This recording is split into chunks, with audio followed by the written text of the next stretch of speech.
시간 제가 기도하고 예배 시작하겠습니다. 하나님 감사합니다. 어김없이 주의를 주셨습니다. 하나님을 예배할 수 있는 시간 주신 것 감사합니다. 우리가 주님께 나왔습니다. 가정에서 주님께 나아갑니다. 주님, 우리가 예배드리는 그곳에 임재로 함께 하실 것을 믿습니다.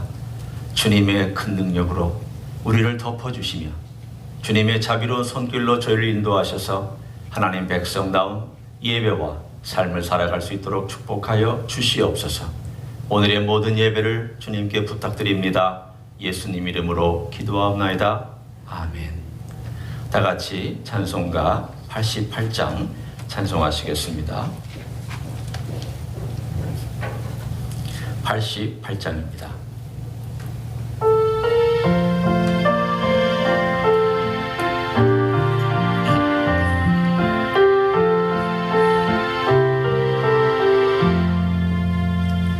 내 진정 사모하는 친구가 되시는 구주 예수님은 아름다워라. 산 밑에 백합하여 빛나는 새벽별 주님 영원할 길 아주 없도다. 내 마음이 아플 적에 그 위로 되시며 나 외로울 때 좋은 친구라. 주는 저 산 밑에 백합 빛나는 새벽별 이 땅 위에 비길 것이 없도다. 내 맘의 모든 염려 이 세상 돌아도 주님 항상 같이 하여 주시고 시험을 당할 때에 악마의 개교를 즉시 물리치사 나를 지키네. 온 세상 날 버려도 주 예수 안 버려 끝까지 나를 돌아보시니. 주는 저 산 밑에 백합 빛나는 새벽별 이 땅 위에 비길 것이 없도다. 내 맘을 다하여서 주님을 따르면 길이 길이 나를 사랑하리니. 물불이 두렵지 않고 장검도 겁없네. 주는 높은 산성 내 방패시라. 내 영혼 먹이시는 은혜 누리고 나 친히 주를 뵙기 원하네. 주는 저 산 밑에 백합 빛나는 새벽별 이 땅 위에 비길 것이 없도다.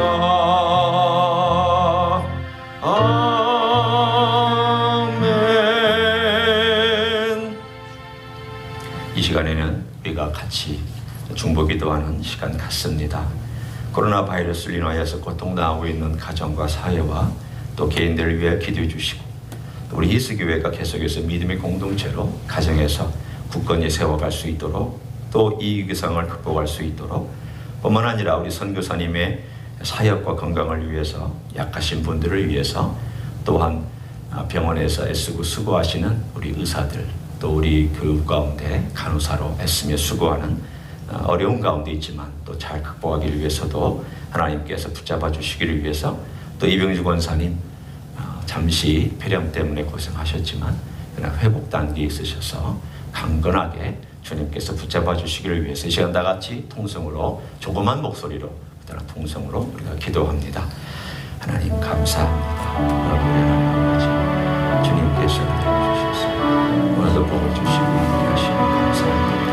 어려운 과정 속에서 주님 하지만 주님께 나아갑니다. 하나님, 이 과정이 끝날 때까지 하나님의 과정이 계속될지라도 우리의 믿음을 굳건하게 해줄 수 있게 해주시옵소서. 아버지 하나님, 주님께서 어려운 가운데 있는 영적과 개인의 삶을 붙잡아 주시옵소서.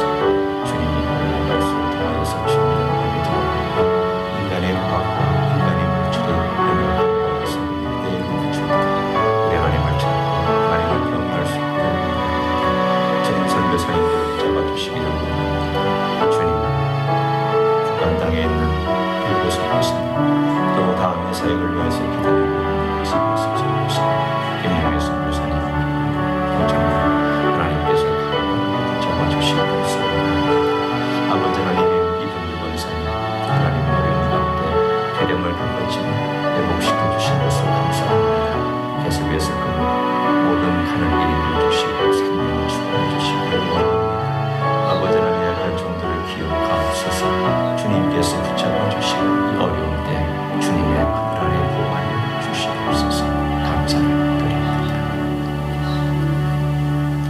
이 모든 기도의 제목을 사랑이 많으신 예수님의 이름으로 기도하옵나이다. 아멘. 우리의 신앙을 사도신경으로 고백하시겠습니다. 전능하사 천지를 만드신 하나님 아버지를 내가 믿사오. 그 외아들 우리 주 예수 그리스도를 믿사오니 이는 성령으로 잉태하사 동정녀 마리아에게 나시고 본디오 빌라도에게 고난을 받으사 십자가에 못 박혀 죽으시고 장사한 지 사흘 만에 죽은 자 가운데서 다시 살아나시며 하늘에 오르사 전능하신 하나님 우편에 앉아 계시다가 저리로서 산자와 죽은 자를 심판하러 오시리라. 성령을 믿사오며 거룩한 공예와 성도가 서로 교통하는 것과 죄를 사하여 주시는 것과 몸이 다시 사는 것과 영원히 사는 것을 믿사옵나이다. 아멘. 다 같이 일어나셔서 50장 찬양하심으로 주님께 봉헌하도록 하겠습니다.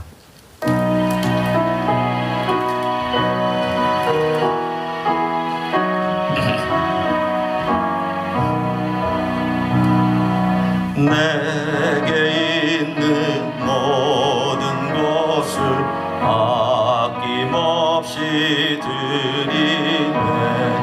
사랑하고 의지하며 주만 따라 살리라. 드리네. 주께 드리네. 사랑하는 구주 앞에 모두 드리네. 기도하겠습니다. 아버지 하나님, 우리의 모든 삶의 주인이 되신 것을 고백합니다. 주께서 우리를 위하여 친히 행하셨던 그 놀라운 은혜와 사랑 감사드립니다. 우리 안에 계셔서 역사하시는 성령님, 놀라운 일들을 계속해서 행하시고 인도해 주시기를 원합니다. 가정에서 예배를 드리지만 주님 위로하여 주옵소서. 우리가 잘 모이지 못하지만 주님의 권능으로 축복하여 주옵소서. 이 어려운 때를 지나도록 도와주시고 어려움 당하는 가정들을 주의 눈동자처럼 지키시며 인도하여 주옵소서. 인생의 허무함을 알게 하옵소서. 연약함을 고백하게 하옵소서. 하나님의 크심 앞에 무릎 꿇게 하옵소서. 우리 주님의 주권을 선포하는 계기가 되게 축복하여 주옵소서. 오늘도 주님께 드린 이 물질을 받으시옵소서. 하늘의 영광을 위하여, 주의 나라를 위하여, 주님의 나라가 이 땅에 임하는 모든 일들을 위하여 애쓰고 수고하는 일에 사용되게 축복하여 주옵소서. 주님 드리는 가정을 기억하시고 11조를 기억하며 순종하는 가정 이외에 만배나 주님께서 놀라운 것들로 채우시옵소서. 다양한 감사항모 드리는 가정을 주께서 기억하시고 하나님의 긍휼을 베풀어 주시옵소서. 오늘도 주님께 나와 몸과 마음과 우리의 영혼과 모든 정신을 주께 드리는, 가정에서 또한 드리는 모든 개인들과 가정을 주께서 기억하시며 축복하여 주시옵소서. 예수님 이름으로 기도하옵나이다. 아멘. 앉으시겠습니다.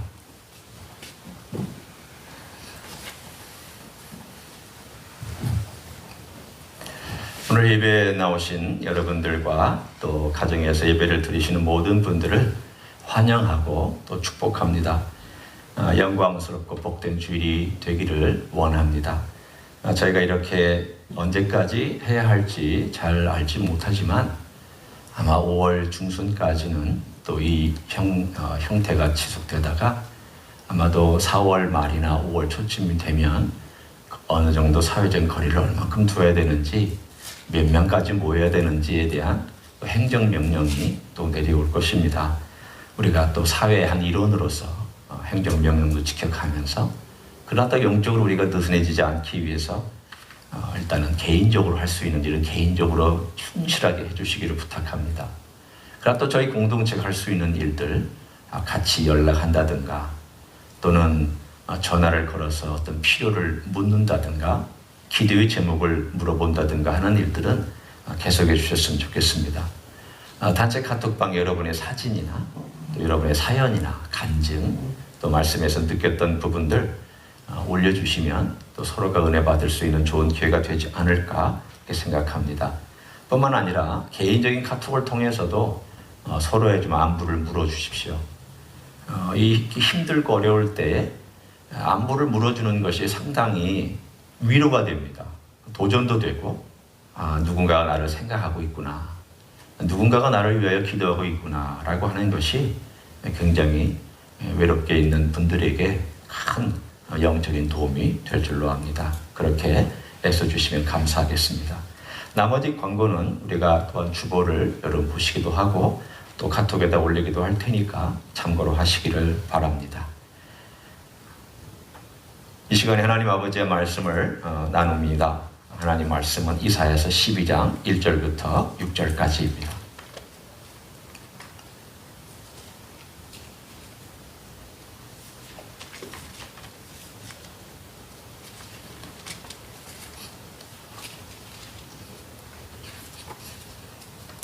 이사야서 12장 1절부터 6절까지의 말씀을 제가 읽고 말씀 나눕니다. 그날에 네가 말하기를 여호와여 주께서 전에는 내게 노하셨사오나 이제는 주의 진노가 돌아섰고 또 주께서 나를 아니하시오니 내가 주께 감사하겠나이다 할 것이니라. 보라 하나님은 나의 구원이시라. 내가 신뢰하고 두려움이 없으리니 주 여호와는 나의 힘이시며 나의 노래시며 나의 구원이심이라. 그러므로 너희가 기쁨으로 구원의 우물들에서 물을 기르리로다. 그날에 너희가 또 말하기를 여호와께 감사하라. 그의 이름을 부르며 그의 행하심을 만국 중에 선포하며 그의 이름이 높다 하라. 여호와를 찬송할 것은 극히 아름다운 일을 하셨음이니 이를 온 땅에 알게 할지어다. 시온의 주민아 소리 높여 부르라. 이스라엘의 거룩하신 이가 너희 중에서 크심이니라 할 것이니라. 아멘. 지금부터 2년 전 2018년 1월 달부터 한 5월, 1월 말부터 한 5월 어간이니까 한 4개월 정도의 기간이 생각이 납니다. 그때 참 저희 가정에는 여러 가지 힘들고 또 좋았던 일들이 이렇게 마치 갑작스러운 그래프가 탁 올라갔다가 탁 떨어졌다가 또 올라갔다가 했던 적이 있었습니다. 그렇게 오랫동안 기다렸던 아들 1월 말에 영주권이 나왔죠. 그래서 우리는 그것 때문에 정말 기뻤고 그것 때문에 정말 행복했습니다. 그런데 몇 개월이 안 돼서 아이가 버클리에서 강도를 당했습니다. 졸업하기 전에 한 달 전이죠. 가슴이 철렁했습니다. 하나님께서 보호하셔서 크게 다치지 않았지만 크게 다칠 수도 있었던 그런 위험한 일이었습니다. 다행히 우리가 올라가서 그 얼굴을 확인하고 또 상황을 확인하고 나서 위로를 받았지만 그러나 참 가슴 철렁한 그런 사건이었습니다. 그리고 다시 또 한 달이 지나서 그 아이가 졸업을 했을 때 이게 참 꿈인가 생신가 우리가 흔히 쓰는 표현처럼 이 날이 오는구나, 이런 날이 드디어 왔구나 하고 하는 감사가 있었습니다. 그 기간을 가만히 이렇게 지금 뒤돌아보면서 살펴보면 한 4개월 남짓한 기간이었습니다. 그런데 마치 천국과 지옥을 오간 것 같은, 좀 과하게 표현하자면, 그러나 또 한편으로는 마음으로는 즐거웠다가 힘들었다가 즐거웠다가 또 힘들었다라고 하는 이런 과정들이 있었습니다. 그 한 3, 4개월을 이렇게 묶음으로 놓고 우리가 보면 그 기간의 이전과 그 이후가, 그 기간은 힘들었지만 또 좋은 것도 있었지만 그 이전과 이후가 달라졌다라는 것을 이렇게 뒤돌아보면서 압니다. 그 기간이 있기 전에는 두려움이 있었습니다. 염려가 있었습니다. 이 아이가 과연 어떻게 될까? 신분 문제는 언제 하나님이 해결해 주실까? 어떻게 이 과정들을 겪어나갈 수 있을까? 이 아이는 이 힘든 과정을 하루하루 경험하면서 이걸 어떻게 이겨나갈 수 있을까? 그런 걱정, 자식에 대한 걱정이죠. 그러나 그 일이 있고 난 다음, 요 기간이 지난 다음에 그 이후에는 그런 일이 그래도 사라져버린, 그 이전과 이후가 바뀌어 있는 마음의 상태를 이렇게 뒤돌아보면서 느낄 수가 있었습니다. 그때는 참 불안했었는데, 하루하루 참 하나님 도와달라고, 하나님 어떻게 좀 하나님께서 역사하셔서 우리 아이들에게 위로의 시간을 좀 달라고, 하나님 위안해 주시기를 원한다고, 어떻게든지 이 아이의 마음이 회복되는 그런 계기가 있기를 원한다. 그런데 하나님께서 그 기간이 지난 다음에는 이 아이를 그래도 하나님 하나씩 하나씩 회복시켜가고 위로해 주시는 그러한 시간들을 우리가 볼 수 있었습니다. 인생에 보면 그 짧은 어느 한 사건이든 혹은 겹쳐서 이렇게 어느 기간 동안에 일어난 사건이든 그 이전과 그 이유가 달라져 있는 것을 경험할 때가 있습니다. 그 사람마다 그때는 몰랐는데 이 올 때까지는 전혀 깨닫지 못했는데 그 사건이 있고 난 다음에서야 이렇게 바뀌었다. 그 사건 때문에, 아니 그 사건이 아니라 그 기간 혹은 그 일어난 일 때문에 우리 삶이 이렇게 바뀌었다고 고백하는 이야기들을 종종 듣습니다. 구원의 이야기도 그 중에 하나일 것이며, 또한 어떤 관계가 회복되는 그 이야기도 그 중에 하나일 것입니다. 오늘 본문에 보면 그런 이야기를 노래로 너무 감격스러워서 찬양으로 표현하고 있는 이사야를 봅니다. 아마도 하나님이 주신 그 감동 때문이었겠죠. 그래서 이 이사야서 12장 1절에는 그때라는 단어가 맨 처음에 나와서 강조하고 있고, 뿐만 아니라 전에는, 이제는 이란 말을 통해서 이 시간에 대조를 시키고 있는 그런 감격의 노래를 들을 수가 있습니다. 우리가 여기에 곡주만 붙일 수 있다면 얼마나 좋을까요? 노래로 부를 수 있다면 이스라엘 사람들은 분명히 이것을 노래로 가르쳤을 것이고 노래로 불렀을 것입니다. 이사야도 이것을 노래로 하나님 아버지 앞에 흥얼거리며 감동의 눈물과 마음의 찌릿찌릿한 감격으로 이 노래를 불렀을 것입니다. 왜 이런 노래를 부를 수 있을까요? 그날이 왔기 때문입니다. 그날이 뭐냐? 이전과 이후를 나누는 그날이 왔기 때문입니다. 오늘 저는 바로 12장 1절에 나와 있는 그날, 이 전체의 주제가 되는 그날이 도대체 무슨 날이길래 이사야가 이렇게 감격하고 있을까? 그리고 그날이 성격이 뭐길래 이렇게 찬양과 감사와 기쁨과 그냥 춤을 덩실덩실 추는 그러한 놀라운 찬양과 노래를 하고 있는 것일까?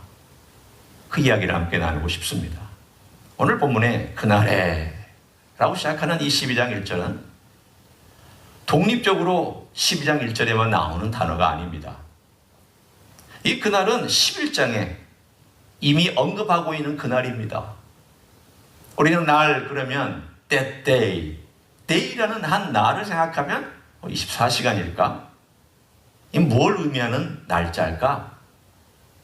여러분이 한번 그날이 어떤 날인지를 11장을 제가 몇 군데를 집어가면서 읽을 테니까 한번 보시기를 원합니다. 11장은 유명한 구절입니다. 11장 1절에 이새의 줄기에서 한 싹이 나며 그 뿌리에서 한 가지가 나서 결실할 것이요 그 위에 여호와의 영 곧 지혜와 총명의 영이요 모략과 재능의 영이요 지식과 여호와를 경외하는 영이 강림하시리니. 이 11장이 누구에 관한 예언일까요? 여러분이 이미 마음속으로 답을 하셨을 거예요. 이게 메시아, 우리 주 예수 그리스도에 대한 예언이 아니야? 맞죠? 그 얘기예요. 그리고 나서 쭉 나와 있을 때 6절에 그때예라고 때예라고 나옵니다. 다른 말로 얘기하면 메시아가 이 땅에 오셨을 때에, 그때에 이리가 어린 양과 함께 살며 표범이 어린 염소와 함께 누우며 송아지와 어린 사자와 살찐 짐승이 함께 있어 어린아이에게 끌리며, 쭉 나와 있는 그야말로 이상적인 사회를 이렇게 묘사하고 있습니다. 그러면 이것이 시적인 표현에만 불과한 것일까? 이거는 참 좋은 사회가 될 거라는, 그 전보다 좀 좋은 사회가 될 거라는 시적인 표현입니다 라고 얘기하면 이 표현은 너무 규모가 적습니다. 너무 과장법입니다. 하나님 말씀치고 그렇게 이해해버리면 이건 이해를 제대로 하지 못한 셈이 됩니다. 오늘 여기 나와 있는 것은 악한 것과 선한 것과 아주 강력한 포식자와 아주 연약한 어린 양이 함께 거하는, 그야말로 여호와의 통치, 메시아의 통치, 하나님 아버지의 통치가 직접 이루어지는 그날을 노래하고 있습니다. 그런데 10절에 오면 또다시 그날에 이새의 뿌리에서 한 싹이 나서 만민의 기초로 설 것이요 열방이 그에게로 돌아오리니 그가 거한 곳이 영화로우리라. 또 11절에도 그날에, 오늘 11장에서 얘기하고 있는 그 날이라고 하는 것이 그럼 뭘 의미하는 것일까? 메시아의 오심을 통해서 메시아의 왕국이 이 땅에 이루어지는 그때를 여기서 언급하고 있습니다. 그러면 여러분은 질문을 하실 수 있습니다. 목사님, 메시아가 우리는 메시아가 오셨다고 믿잖아요. 그런데 메시아가 오셨는데 왜 여기 나와 있는 이야기가 안 이루어진 거예요? 아니, 이리하고 어린 양이 지금 함께 안 살잖아요. 여전히 이리는 이리고 어린 양은 어린 양이고, 이리는 어린 양을 잡아먹기 위해서 호시탐탐 노리고, 어린 양은 어떻게든지 보호를 받아야 되는, 아직도 이렇게 되어 있는 사회인데 예수님 오셨잖아요. 이사야에게는 이것이 겹쳐서 보였던 사건입니다. 제가 어떻게 설명을 할까요?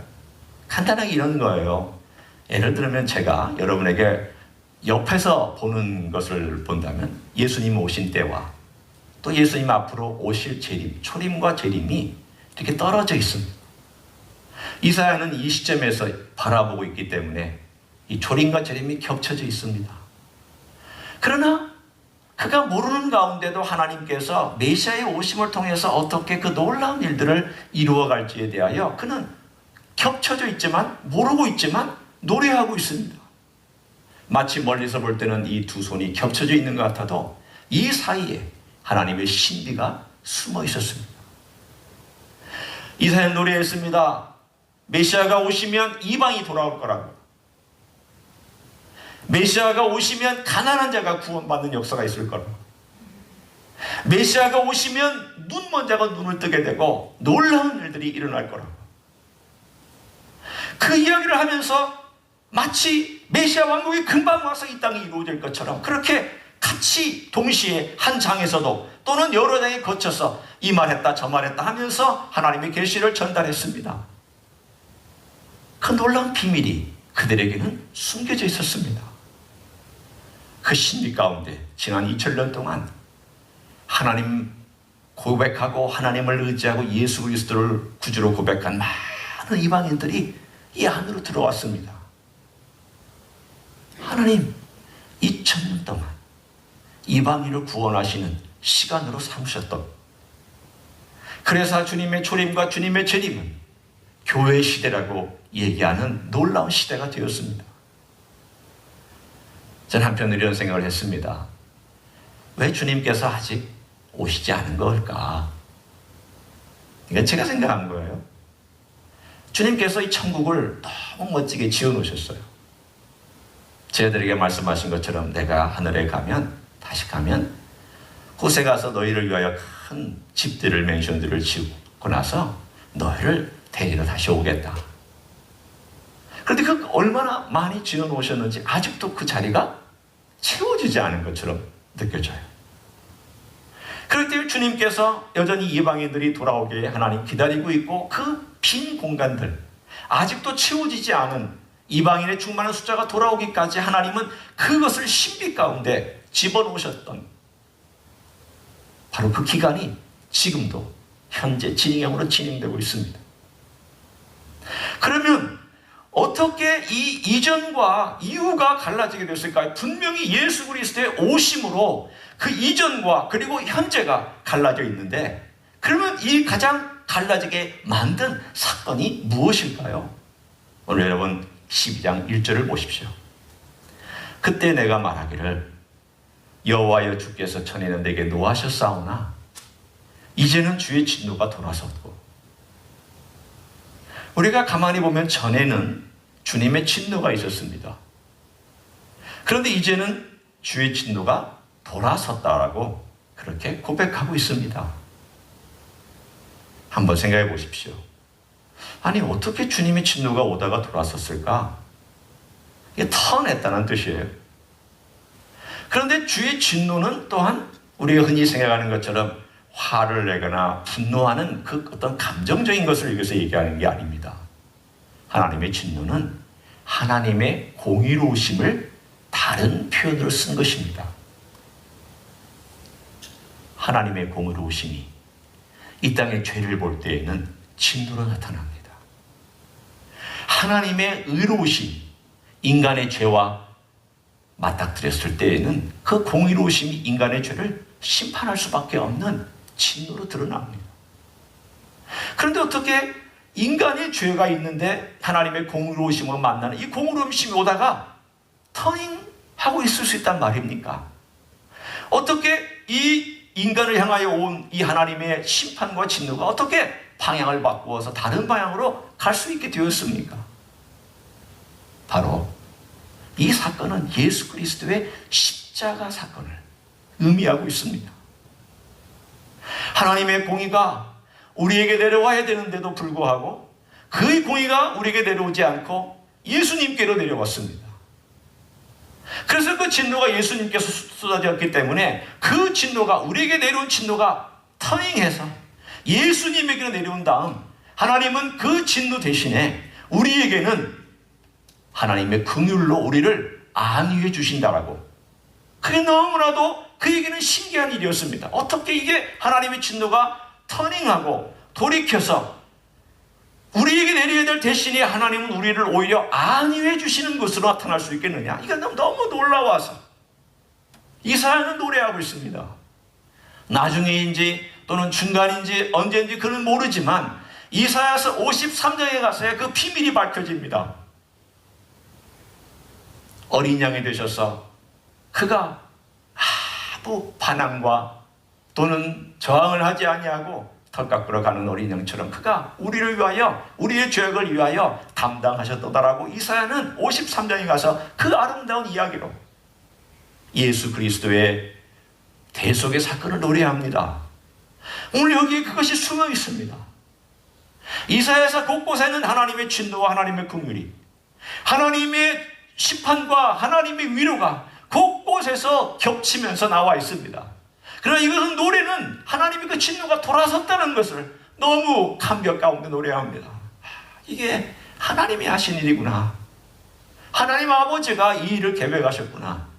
하나님 아버지가 우리에게 당연히 진노하셔야 되는데 이 진노를 오히려 바꾸시고 터닝하시고 우리에게는 위로해 주셨구나. 그것이 너무 놀라워서 오늘 본문에 주님, 하나님, 제가 감사합니다.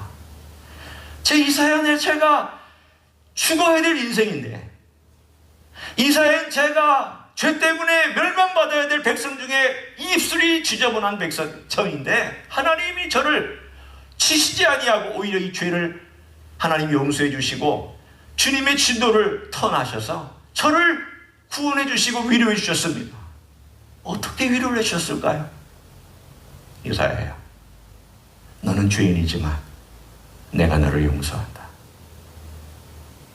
그리고 이 용서는 전적으로 내가 하는 일이다. 너는 이 용서에 관하여 관여한 것이 없다. 십자가 사건은 인간이 관여한 적이 없는 하나님의 순수한 은혜입니다. 완전히 100% 하나님께서 행하신 그분의 긍휼과 안위. 여기서 쓰인 이 안위라는 단어는 영어로는 comfort죠. 이 단어를 나중에 보혜사라는 단어로 우리가 해석을 했습니다. 예수님도 보혜사이시고 성령님도 보혜사이시고. 그런데 오늘 여기에는 제가 느끼기에는 12장 1절은 아버지께서 우리의 컴포터가 되시는 그런 느낌이 저에게 이렇게 다가옵니다. 하나님 아버지께서 그분의 자비와 긍휼 가운데 그 일을 계획하시고 아들을 보내셔서 십자가에 자신의 심판을 쏟으실 때에 우리를 사랑하신 나머지 그 심판을 아들이 받게 하시고 우리를 위로하시는 컴포터로서 12장 1절의 메시지가 저에게 이렇게 다가왔습니다. 아, 아버지가 우리에게는 먼저 컴포터였구나. 아버지가 이미 그 인간이 태어나기 오래전부터 그 컴포터로서 우리를 사랑하시고 위로하시기 위해서 이런 일들을 차곡차곡 계획을 세우셔서 때가 되면 그 이전과 그 이후를 나누셨구나. 그래서 예수님이 오신 그때 지금과 그 이전에 놀라운 일이 일어났구나. 객관적인 역사가 2000년 전에 일어났습니다. 그러면 이제 이 일이 우리에게는 무슨 의미가 있을까요? 12장 1절만 가지고 이전과 그리고 이후가 어떻게 바뀌었을까요? 이제는 우리의 주관적인 삶 속에서 십자가를 경험한 한 사건이 예수 그리스도를 객관적으로 일어났던 그 사건이 주관적으로 나의 사건으로 다가오는 그때가 있습니다. 우리는 그것을 THE 유일한 단회적인 사건으로 고백할 수가 있습니다. 내가 예수님을 처음 고백했을 때, 내가 예수님을 처음 영접했을 때, 그분이 내 죄를 위하여 십자가에서 죽었다는 사실을 내 입술로 내 마음으로 고백했을 때 우리의 삶은 그 이전과 이후로 나누십니다. 그러나 이 단회적인 사건이 있은 분명한 사람은 그 이후에 많은 이벤트들이 있습니다. 어떤 이벤트가 있냐면 계속해서 우리의 삶은 그 이전과 이후를 계속 재현하며 경험합니다. 제 삶이 그렇습니다. 제가 예수 그리스도를 구주로 고백하고 저는 하나님의 사람으로 제가 예수님의 십자가 제일 죄를 용서하신 것을 고백했던 때가 고등학교 2학년쯤입니다. 그때 저는 주님이 나의 죄를 위해 돌아가셨구나. 나는 죄인이구나. 그리고 주님 십자가에서 내 죄를 위하여 피를 흘리셨구나. 이걸 깨달았습니다. 그런데 그 십자가의 놀라운 은혜를 그때만 깨달은 것이 아니라 반복해서 내가 죄인이라는 것을 정말 깨닫고 철저하게 깨닫는 그 순간, 철저하게 깨닫는 것이 아니라 깨달아가는 그 순간 예수님의 보혈이 또 필요하고 또 용서받고 또 언젠가 이 순간이 또 그 이전하고 다르게 주님의 십자가는 또 저에게 새롭게 다가와서 저로 하여금 그 이유가 달라지는, 그 이유가 새롭게 되어지는 그 많은 십자가 이유를 경험합니다. 제가 무슨 말하는지 아시죠? 처음 예수 그리스도를 고백한 경험이 있는 사람은 매 순간 그 고백이 반복됩니다. 지속됩니다. 끊임없이 그 고백을 할 수 있습니다. 따라서 오늘 여기 나와 있는 이 12장 1절은 우리의 삶 가운데서 단순히 내가 예수님을 처음 믿었을 때 그 고백만이 아니라 순간순간 내가 예수님을 믿고 나서 이렇게가 바뀌었다. 예수를 믿으니까 이렇게 놀라운 일이 있다. 내가 비록 지금 갇혀있지만 하나님께서 내게 주신 이 귀한 기간이 이전과 다른 놀라운 하나님의 은혜를 경험하고 새롭게 깨닫는 기간이다. 그런 새로운 기간으로 다가오기 시작을 합니다. 하나님께서 12장 1절에 놀라운 그때 주님께서 이미 통치하고 있고 통치하고 계시는 과정 가운데서 내 삶이 순간순간 그리스도의 십자가와 그 은혜를 경험하는 그때마다 새롭게 돼요. 그 이전과 달라지는 영혼과 영적인 삶의 결을 느낄 수가 있어요. 내가 죄인인 것도 이런 정도로 죄인이었구나. 하나님의 은혜가 이런 정도로 기쁨, 아버지가 이런 정도로 우리를 생각하셨구나. 이것들이 세월이 갈수록 그 결이 달라지고 그 깊이가 달라지고 그 이전과 이후가 달라지는 삶을 지속적으로 살아가는 그 놀라운 비밀을 오늘 12장 1절을 우리들에게 전해줍니다. 저는 여러분에게 도전하고 싶습니다. 이 말씀을 생각하면서, 이 말씀을 묵상하면서 내가 어제 이전과 어제 이후가 어떻게 달라졌지? 아니면 어떻게 달라져야 하지? 주님께서 내 삶 가운데서 이전 주셨던 놀라운 은혜 분명히 있었죠. 그런데 주님께서 이 말씀을 보시면서 다시 제가 얼마나 연약한 인생인지를 다시 이렇게 마치 보여주시면서 너 참 연약한 인생이었다. 저에게 말씀하시는 것 같았어. 나 아무것도 아니었다. 아마 저에게 제가 스스로 얘기하는 것인지도 몰라요.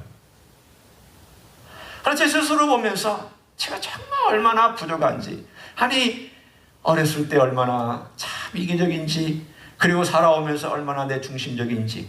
그런데 주님께서 그것들을 깨트려 가시면서 조금씩 하나님의 영적인 세계의 비밀들을 알려주시고 그것을 경험하게 하셨던 그 놀라움들이 그때 하나의 놀라운 이야기처럼 이렇게 스타카토였지만 반복되어서 내게 이렇게 주마등처럼 스쳐 지나갔습니다. 사랑하는 성도 여러분, 이제는 과거가 아닙니다. 이 이제는 현재 진행형입니다. 이 이제는, 여기서 이제는이라고 한 것은 내가 매일매일 삶 속에서 경험할 수 있는 새로운 일들입니다. 그래서 이사야가 그 이야기를 노래하면서 나중에 가서 3절에서 그걸 다시 한번 제가 확인하겠지만 놀라운 일들을 고백합니다. 그러나 3절에 가기 전에 2절을 저는 얘기하고 싶습니다. 2절 한번 보시기를 바랍니다. 보라, 하나님은 나의 구원이시라. 내가 신뢰하고 두려움이 없으리. 그는 신뢰합니다. 하나님이 구원이라는 것을 믿습니다. 주 여호와는, 오늘 우리 성경에는 주 여호와는 이렇게 얘기했지만 이 원래의 뜻을 얘기하자면 야훼 이 뜻입니다. 야훼는 나의 힘이요, 나의 노래요, 나의 구원이십니다. 이걸 좀 더 제가 여러분에게 얘기하면 야훼 나의 힘이요, 나의 구원이십니다.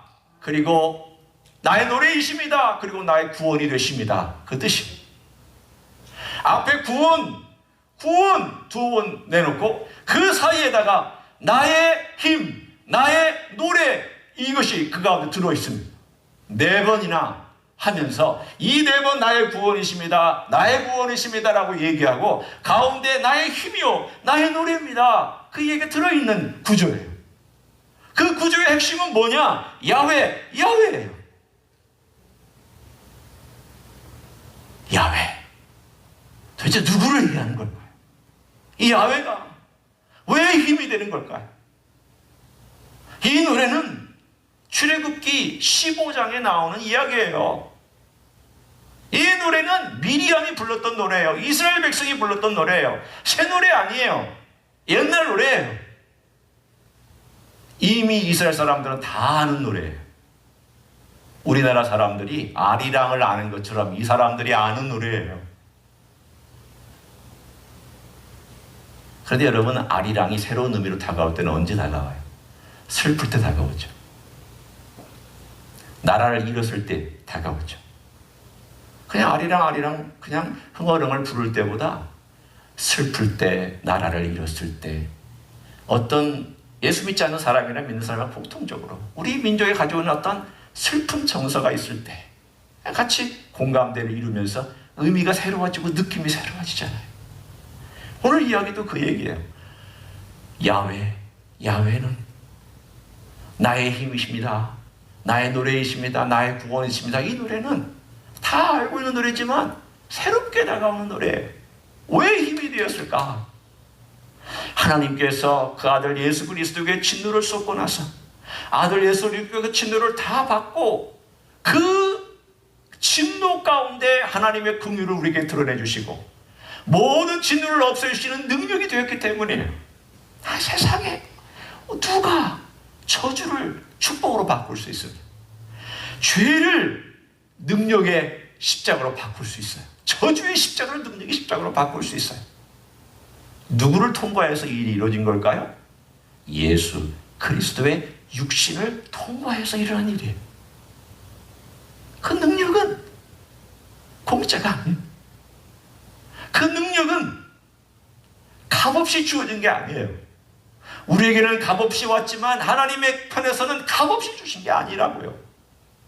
하나님은 대가 지불하셨어요. 아들의 생명 지불하셨어요. 그 고통을 지불하게 하셨어요. 아들은 지불하셨어요. 아들은 자신의 모든 사랑으로, 사랑의 힘으로 그걸 지불하셨어요. 오늘 여기 나와 있는 이 힘은 군대의 힘 아닙니다. 홍해에 애국 군대를 쓸어 넣었던 하나님의 그 힘 아닙니다. 이 힘은 예수 그리스도가 십자가 위에서 보여주셨던 사랑의 힘입니다. 용서의 힘입니다. 끌어안는 힘입니다. 어느 힘이 더 셀까? 아니요, 저는 이렇게 생각해 봤어요. 세다라는 것보다는 성격이 다른 힘이에요. 두 종류의 힘이 있죠. 강한 힘이 있고 부드러운 힘이 있어요. 강한 힘은 홍해에서 애국 군대를 쓸어버리신, 홍해의 물을 마르게 하신, 벽을 만드신, 이스라엘 백성이 지나가게 하시고 애국 군대는 물을 덮어서 하신, 그것도 힘이에요. 강한 힘이에요. 부드러운 힘이 있어요.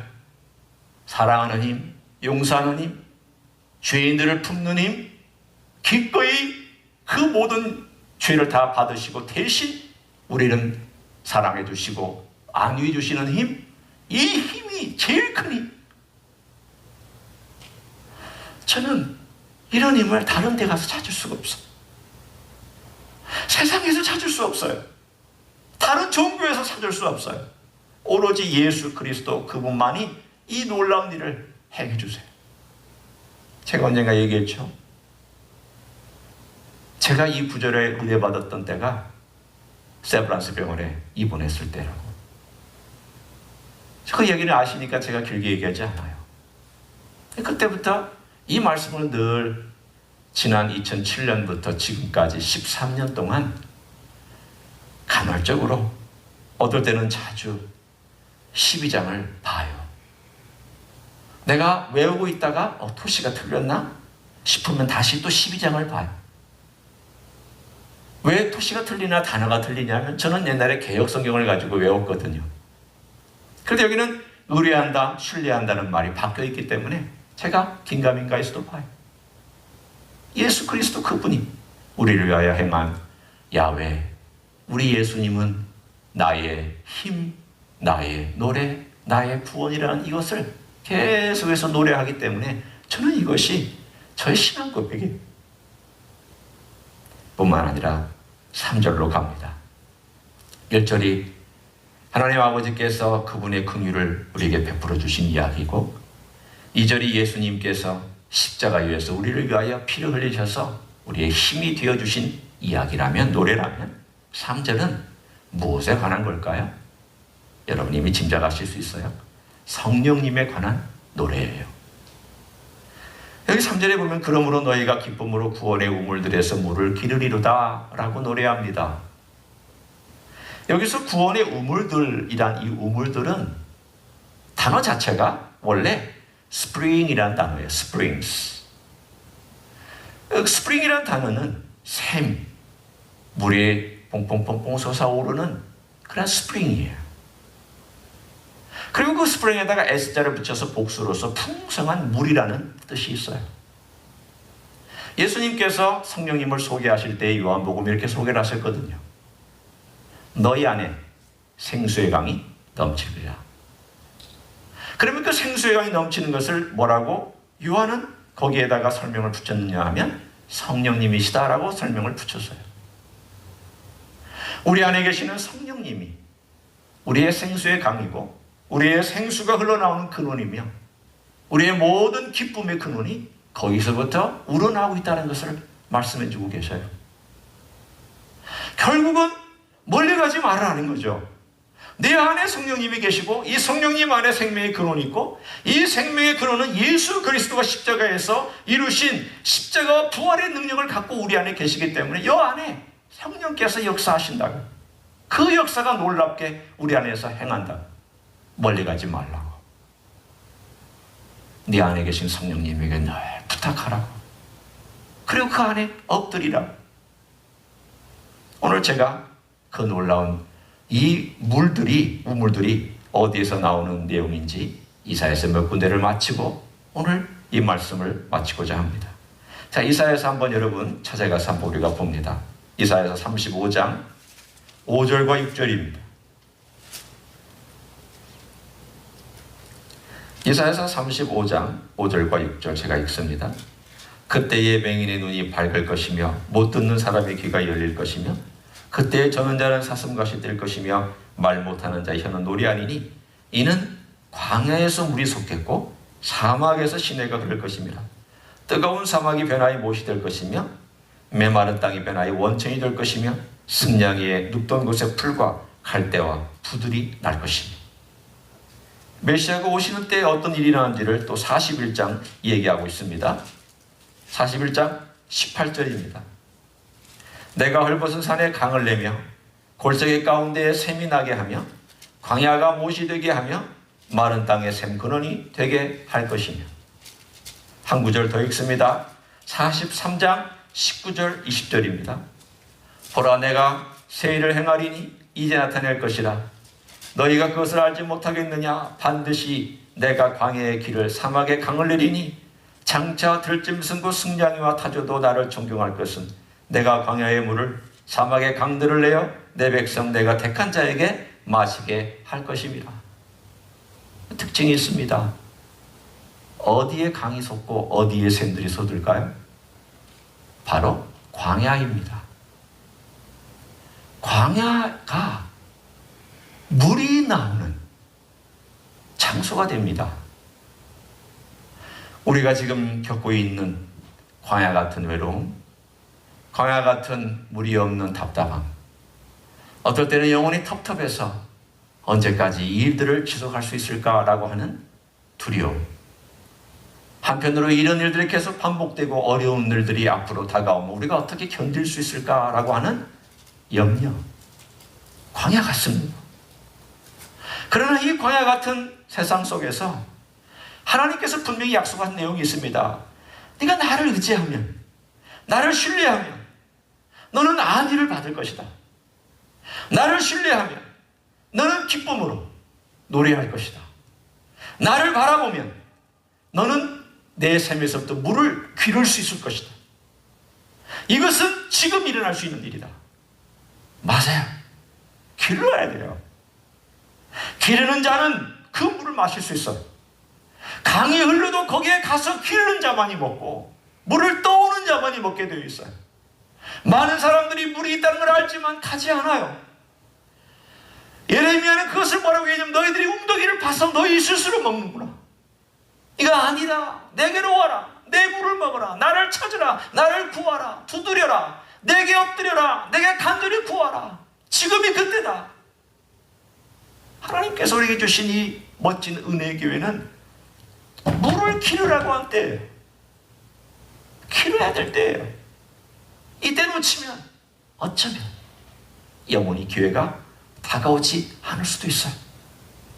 하나님 주신 좋은 기회, 성령께서 우리에게 주시는 은혜, 주님께서 우리에게 주시는 그 풍성한 사랑, 하나님께서 주시는 그 풍성한 자비와 긍휼을 우리가 경험하면서 주님과 함께 걸어가는 기회가 된다면 우리는 이때의 물을 길러서 먹고 기쁨의 물, 안위의 물, 찬양과 경배의 물, 영원한 활동할 수 있는 생명의 물을 마시면서 예수 그리스도의 사람으로 달라진, 이전과 이후가 달라진 삶을 살아갈 줄로 믿습니다. 그런 삶을 살아가시기를 예수님의 이름으로 간절히 축원합니다. 기도하시겠습니다. 하나님 아버지, 하나님께서 하나님의 진노를 하나님의 아들이신 예수 그리스도 위에 쏟으시고 그 진노 대신 우리에게 긍휼로 안위해 주셨습니다.